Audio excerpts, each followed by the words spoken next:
Hello guys, welcome to my channel Ritik kids TV. ईमानदार लकड़हारा।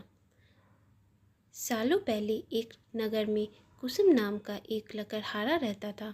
वो रोज जंगल लकड़ी काटने के लिए जाता और उन्हें बेचकर जो कुछ पैसे मिलते उससे अपने लिए खाना खरीद लेता था। उसकी दिनचर्या सालों से ऐसी ही चल रही थी। एक दिन लकड़हारा जंगल में बहती एक नदी के बगल में लगे एक पेड़ की टहनियों को काटने के लिए उस पर चढ़ा। उस पेड़ की लकड़ी काटते काटते उस लकड़हारे की कुल्हाड़ी नीचे गिर गई। तेजी से लकड़हारा पेड़ से उतरा और अपनी कुल्हाड़ी को ढूंढने लगा। उसे लगा कि नदी के आसपास उसकी कुल्हाड़ी गिरी होगी और ढूंढने पर मिल जाएगी।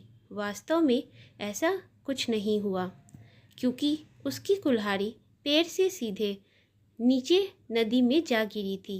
वो नदी काफ़ी गहरी और तेज बहाव वाली थी। आधे से 1 घंटे तक लकड़हारा अपनी कुल्हाड़ी को ढूंढता रहा, लेकिन जब कुल्हाड़ी नहीं मिली तो उसे लगने लगा कि अब उसकी कुल्हाड़ी उसे कभी वापस नहीं मिलेगी। इससे वो काफ़ी दुखी हो गया।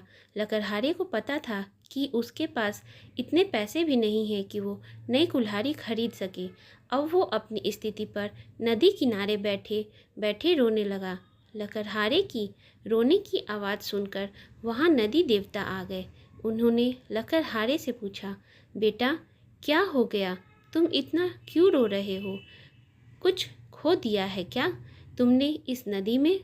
नदी के देवता के सवाल सुनते ही लकड़हारे ने उन्हें अपनी कुल्हाड़ी गिरने की कहानी सुना दी। नदी के देवता ने पूरी बात सुनते ही कुल्हाड़ी को ढूंढने में लकड़हारे की मदद करने की बात कही और वहाँ से चले गए। कुछ देर बाद नदी के देवता नदी से बाहर निकल कर आए और उन्होंने लकड़हारे से कहा कि मैं तुम्हारी कुल्हाड़ी लेकर आ गया हूँ। नदी के देवता की बातें सुनकर लकड़हारे के चेहरे पर मुस्कान आ गई। तभी लकड़हारे ने देखा कि नदी के देवता ने अपने हाथों में सुनहरी रंग की कुल्हाड़ी ले रखी है।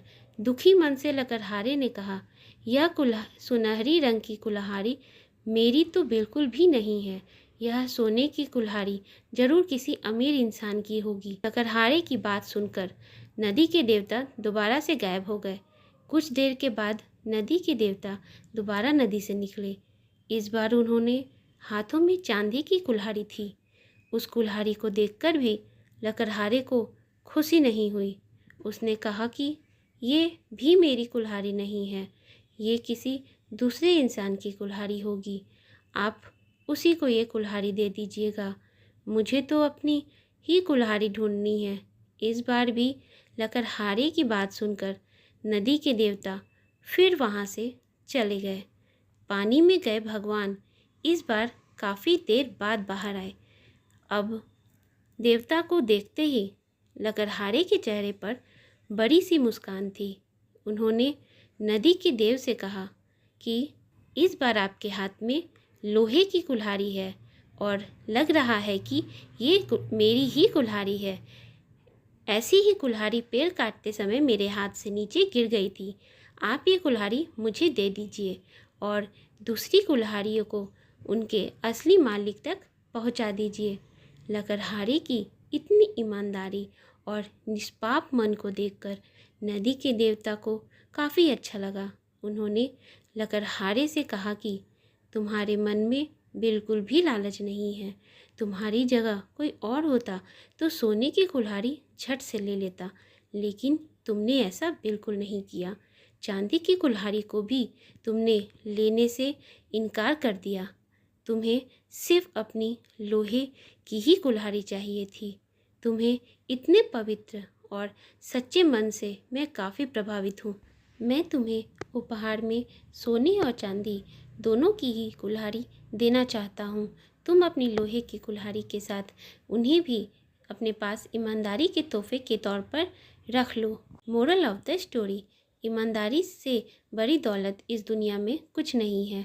अच्छे ईमान वाले इंसान की चारों तरफ प्रशंसा होती है।